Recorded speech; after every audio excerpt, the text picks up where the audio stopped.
अधूरी हसरतों का इल्जाम, अधूरी हसरतों का इल्जाम हर बार हम पर लगाना ठीक नहीं। ये ईवीएम कह रही है, मैं नहीं कह रहा हूं। अधूरी हसरतों का इल्जाम हर बार हम पे लगाना ठीक नहीं। वफा खुद से नहीं होती, खता ईवीएम की कहते हो।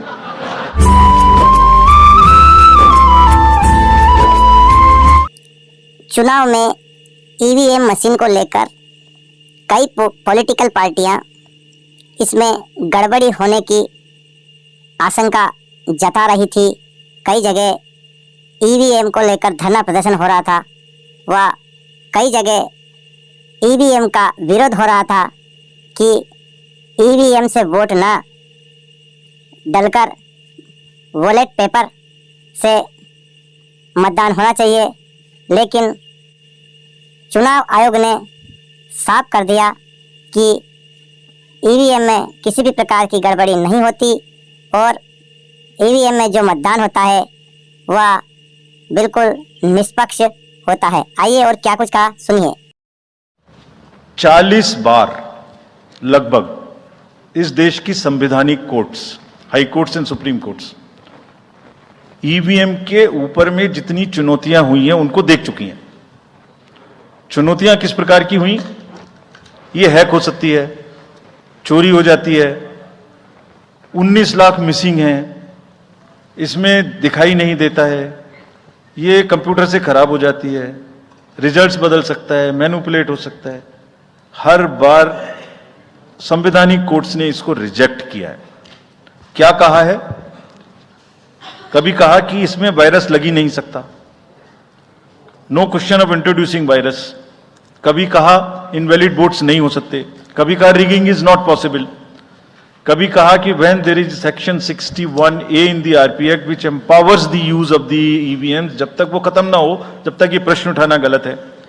कभी कहा कि EVMs are foolproof devices for counting and allegations of tampering are baseless. कभी कहा कि आप एक के बदले 5 वीवीपैट गिनिए, वो हमने शुरू कर दिया। अब तो ये आ गया है नतीजा कि कोर्ट्स ने जुर्माना लगाना शुरू कर दिया। दिल्ली हाई कोर्ट ने मिस्चीवियस कहते हुए 10,000 रुपए का जुर्माना लगाया। फिर माननीय उच्चतम न्यायालय ने 50,000 रुपए का जुर्माना लगाया। अभी फिर रिसेंटली माननीय उच्चतम न्यायालय ने एक पिटीशन खत्म की है। कितनी बार सुनेंगे? क्यों बार बार वही बिलाप करना है? कोई चीज है तो हमसे पूछिए। हैक नहीं हो सकती, किसी सूरत में नहीं हो सकती। एंड जो परिणाम आते हैं वही प्रमाण है, बार बार परिणाम आते हैं। कोई भी ईवीएम लेके बैठ जाता है सोशल मीडिया पे, वो डिब्बा लेके एक बैठ जाता है। और आजकल एक नया ट्रेंड शुरू हुआ है, वो थोड़ा सा एक्सपर्ट भी बन जाता है। आजकल 1-2 एक्सपर्ट भी चल रहे हैं सोशल मीडिया पे। वो कहाँ की डिग्री हैं, कहाँ के एक्सपर्ट हैं, थोड़ा देखना भी चाहिए। वो बताते हैं कि ये डिब्बा है, वो टूल बॉक्स जैसा डिब्बा होता है, उसके अंदर में क्या है पता नहीं है। उसमें से एक गत्ते के डिब्बे में से एक स्लिप भी निकलती है। वो धरना भी हो जाता है कि ये स्लिप बदल गई, मैंने यहाँ बटन दबाया था और यहाँ ही गलत निकल गई। भाई आपने क्या दबाया था, किसी को बताया था क्या? क्या निकला, किसी को बताया था क्या? अरे संविधान कोर्ट्स कह रही हैं। अच्छा, जितनी बार हमसे आप पूछेंगे उतनी बार हम उसका एक क्वेश्चन लेके आपको FAQs में डाल देंगे। 100+ क्वेश्चन है। और भाई political parties have come into existence because of the EVMs. There are many smaller political parties which in the age of the ballot papers might have not come into the existence. It was the fairness and the political parties know in the heart of their hearts. सब EVMs का 3-3 बार mock poll होता है, candidates के सामने में होता है।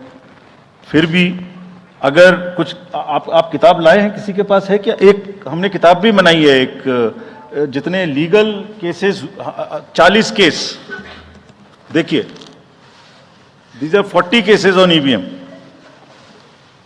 इसमें FAQ भी है, आप सब लीजिए इस किताब को हमसे। इसमें FAQ भी है और इसमें फ्लो चार्ट्स भी हैं। देखिए हमारी वेबसाइट पे है ये, थोड़ा पढ़ने का तो कष्ट करिए। खासतौर से जो एक्सपर्ट महोदय हैं, वो बहुत सारे एक्सपर्ट्स हैं यहाँ, मतलब कंट्री में कोई भी बन जाता है, किसी पे कोई रोक नहीं है। हमने इसमें चार्ट भी लगाया है कि कितनी बार सत्ता में रहने वाली पार्टियां ईवीएम ने बदल दी।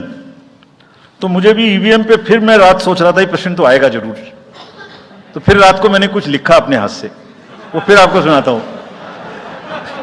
जब परिणाम आता है तो उस पर कायम भी नहीं रहते, आप ही के पक्ष में रिजल्ट आ जाता है। ये क्या बात है भाई, कितने दिन? EVMs are 100% safe, 100% sure. We know now in last 2 years again we have done large number of improvements. एक एक ईवीएम की नंबर जो भी किस बूथ पे जाएगी वो कैंडिडेट को दिया जाएगा।